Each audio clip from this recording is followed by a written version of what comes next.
Just go to facebook.com/Fox News 1450 KZNU and click the Listen Live link.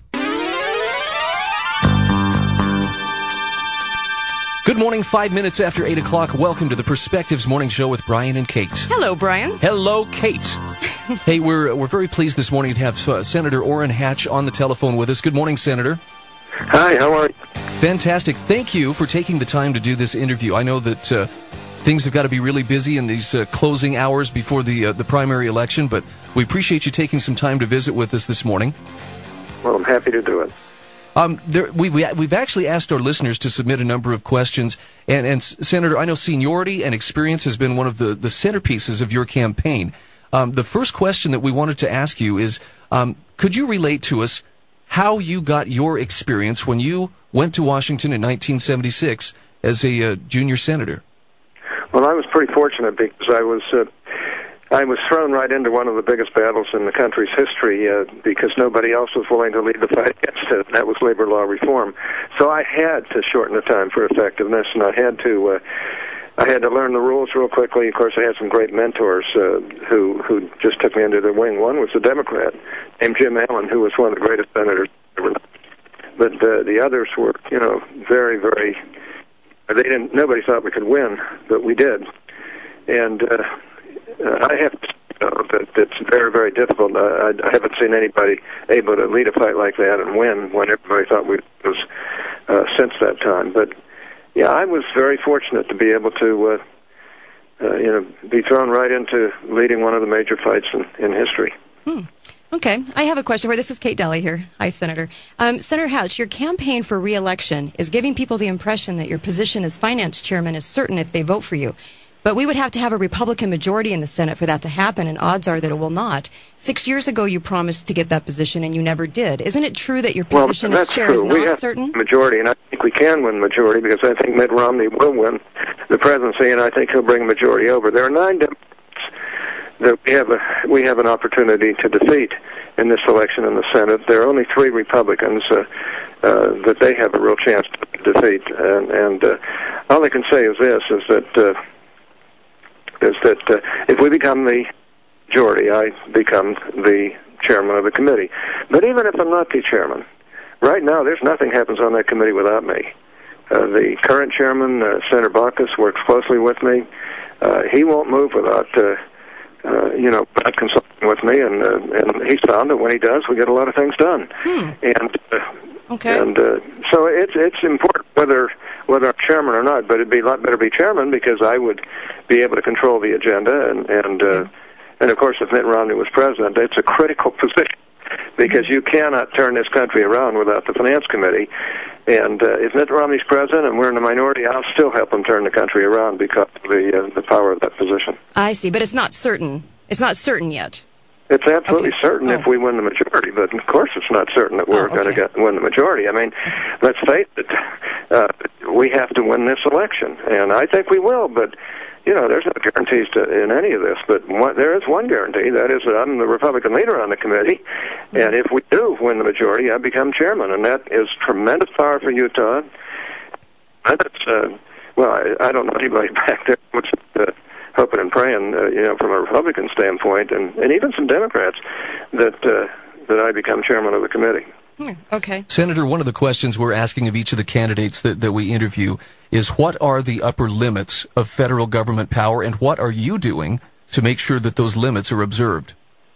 Well, there are no limits according to Democrats. They think the federal government should control everything. But I have been the author of the Balanced Budget Amendment from the beginning. Once I got it through the Senate on 67 votes. Then Tip O'Neill and the Democrats in the House killed it back during the Reagan years. Twice got it within one vote, 66 votes.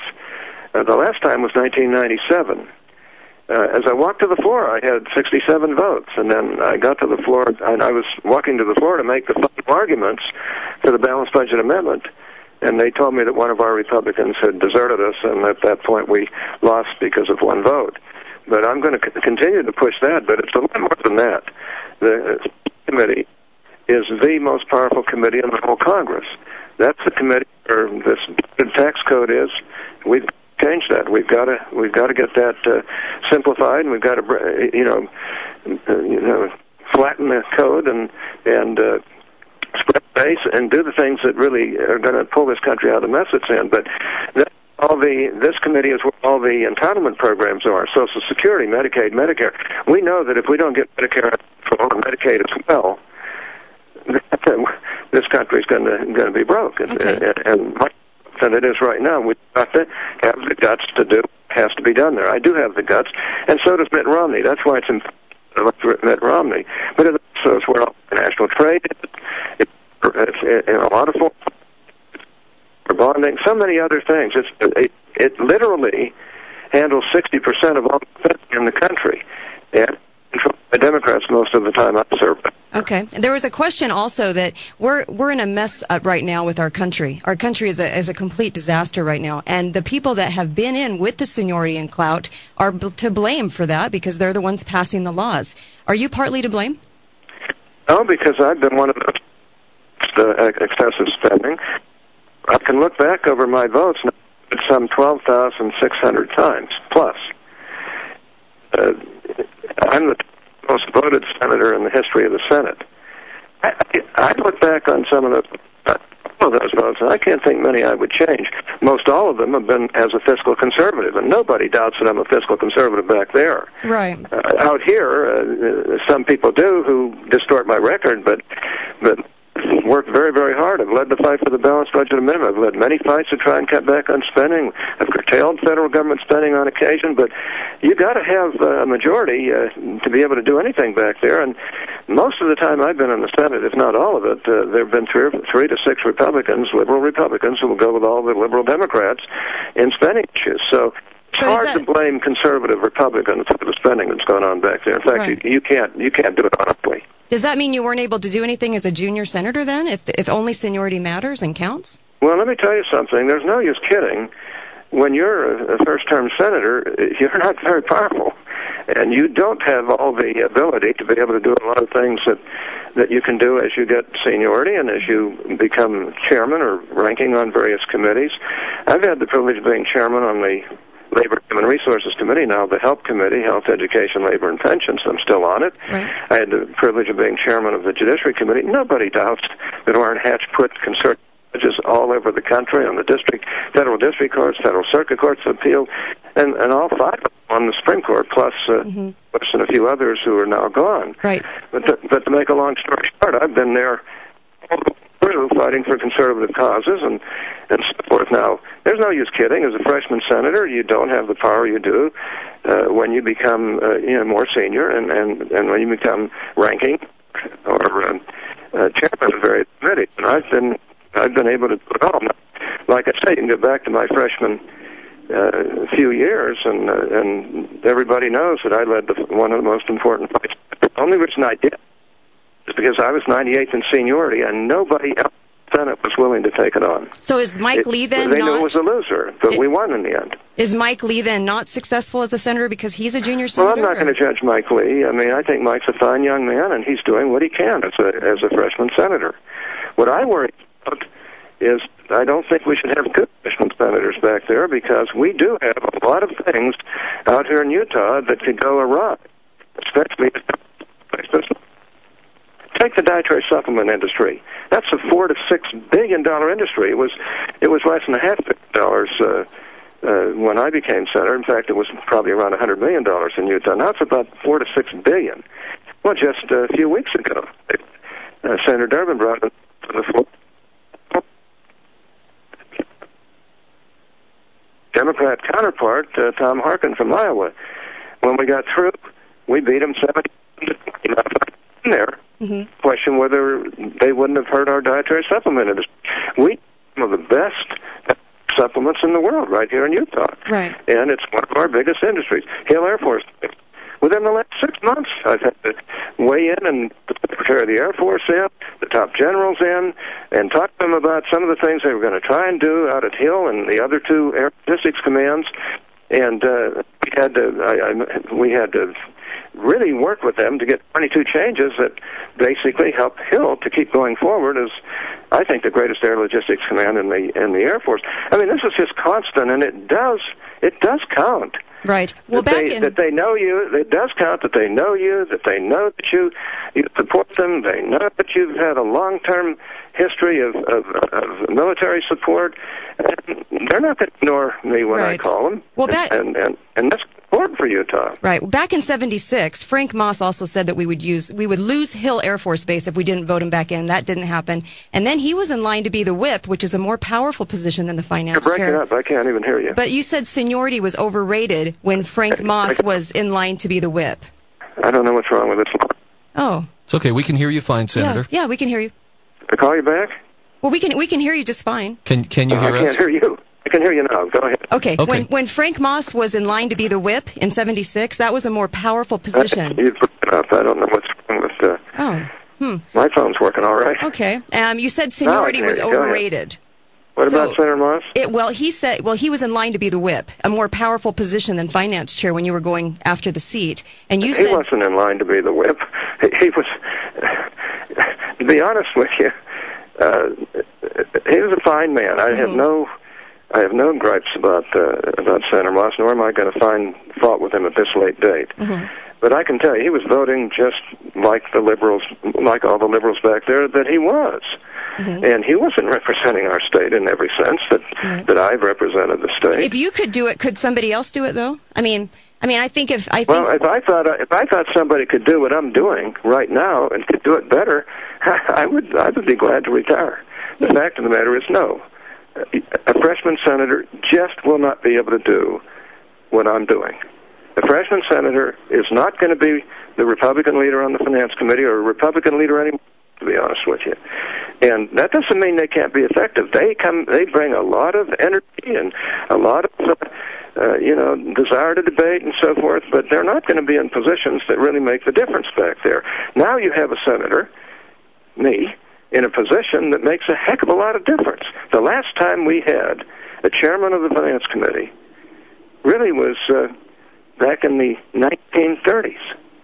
And frankly, it takes a long time to get to these powerful positions, and to become chairman, it takes a lot, especially for a Republican, because for some reason the Democrats have dominated the Congress most of the years I've been there. Right, but and they voted like Senator Moss did, very, very liberal, and I felt we had to change him. Now, to try and make a case against me as a conservative, it's a joke.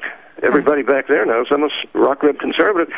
I have a 90% American Conservative Union voting record for 36 years. Nobody in the Senate can match that record. Senator, some of the arguments have been used. Is it consistent with conservative principles to support measures such as? Let me finish the question. Is it consistent to support measures such as the NDAA and other measures by which the federal government, particularly the executive branch, is claiming the authority to target people and kill them without due process? Well, now, wait a minute. NDAA was the National Defense Authorization Bill. Yes, with its indefinite detention language. That was the bill that gave the support for our soldiers. The powers in that bill have been used. There was no new powers granted, used by every president since World War II. That's been one of the phoniest arguments that I've heard the whole time I've been here. Well, if those powers were used, why was the indefinite detention language put in the bill in the first place then? Because what they did is they consolidated already existing law into one provision. And that's been the biggest arguments I've heard. The vast majority of Republicans voted for that bill. And there's good reason for it. We weren't going to let our soldiers down. But not only that, presidents have had the ability to confine people who are terrorists. Go back to World War II and President Roosevelt. Some of those terrorists were American presidents. And they not only detained them, they convicted them and executed them. And yes, they gave them due process. That hasn't happened here. Now, some people have griped about the Patriot Act. The Patriot Act's been in existence over 10 years. There have only been 2 Americans ever affected by it, and both of them needed to be affected by it. I mean, that's one of the funniest arguments that I've heard. Now, admittedly, some conservatives feel that they'll use that language against them. No, they won't. So warrantless wiretaps don't affect other Americans other than just the 2 you mentioned? Well, the 2 we mentioned were clear-cut cases. I I mean, let's be honest about it. What about all the people who were being spied on who weren't? One of the funniest issues I've heard yet. I mean, it really is, and almost every conservative senator voted for that bill. Right. And frankly, you can raise issues. There's no problem with that. There's a right and privilege of habeas corpus, which protects people. It has never been misused. It won't be misused. Where is the guarantee of that? He understands the law who really thinks that that's going to be misused. Right. Senator, if you have been in 42 years, I haven't been 42 well, years. I mean, you will be if we vote you in. The Right. 42 years. If that, I guess one of the main themes of the questions that we've been asked to ask you is, if our country was in a great state, then maybe it would be a great case to vote you back in because of your experience and seniority. But because our nation is in such a disaster, hasn't that seniority played a part in where we're at today? And if that's the issue, then why would we vote you back in for more of what we've just had if what we've had has been just this looming disaster that we're in right now? Well, I think I made a pretty good case that I voted conservatively almost all the time since I've been there. So you can't blame me for the economic mess this is in. But you can acknowledge that I'm going to be at least the ranking member on the Finance Committee, and I believe the chairman of the Finance Committee.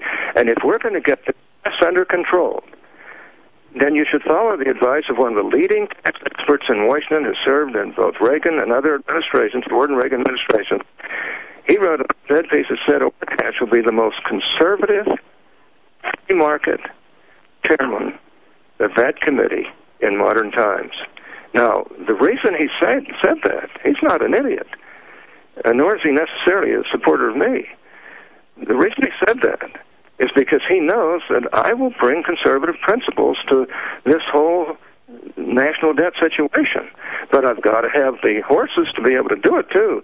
We've got to elect more Republicans so that we can do some of the things I know you would like to have done, and so would I, and so every one of our conservative Utahns would like to have done. But to blame conservatives, true conservatives, who have voted against all these spending programs all these years, and blame them for what the Democrats have done and liberal Republicans have done is just not fair, and it's not right. But did you not vote for the debt ceiling 16 times? Oh, no, wait a minute. That's another phony one. Okay. If you go to factcheck.org and you read the article, check that. What my opponent never mentions is that I voted against the debt ceiling. I voted against raising the debt ceiling 17 times. Now, 16 times I voted in favor of it during the Cold War to help President Reagan so that he had the money to continue the war, during George W. Bush when we were in Afghanistan and Iraq. When this was raised, factcheck.org, which is an independent, nonpartisan, you can check it yourself. Factcheck.org actually said it's true that Hatch voted 16 times to raise the debt ceiling, but those are not votes to raise spending or cut taxes. They allowed the government to keep borrowing to pay the bills Congress has authorized when tax revenues fall short. In other words, it enabled President Reagan war and President Bush to continue to fight in Iraq and Afghanistan. Now, factcheck.org was evaluating a FreedomWorks ad against me that they called basically a lie. And FreedomWorks put out a 44-page brochure against me that was filled with distortions and absolute downright lies. And, that I voted for increased spending by voting to raise the debt ceiling. FactCheck says they missed the mark on that. So, in essence, I'd like to ask my opponent, I think I did, in one of our debates, what votes was it what debt ceiling votes on those 17 votes, or on those 16 votes, was he going to vote with the Democrats against President Reagan and against supporting our troops in the Cold War, against Russia, against the Soviet Union? Or what votes would he have voted with the Democrats, who were the ones that voted against on these 16 votes? Right. Well, which ones would he have voted with the Democrats to not give President Bush the money to be able to continue the wars in Iraq and Afghanistan and protect our young men and women over there. It's a phony issue, and I've tried to explain it to my opponent, but he doesn't understand it. Well, back then in the Bush administration, the Senate had Republican majority, and you had seniority. Why were there not better changes made? Why are we sitting in this mess now? Because part of it was from the years spent during the Bush administration. So, if you recall, we did do a number of things. The problem with the Bush administration, we were in Iraq and Afghanistan, and spending went way up. On the other hand, this president, the current President Obama, has spent more than all 33 presidents before him. That's when the Democrats had in the Senate and passed Obamacare. By the way, guess who led the fight against Obamacare and who has continued to lead the fight against Obamacare? You're talking to him. I'm the one that pointed out the unconstitutional number of the provisions in that bill. And if the court rules it, I'm the one that helped put together the brief that went to the Supreme Court. These are things that I do that apparently some in this state don't even acknowledge or give any credit for. Well, Senator, we have to stop here because we're up against the clock. Thank you very much for your time. Thanks for taking the questions, and have a good day. Well, it's nice to be with you, and they were good questions, and I hope I answered it for you.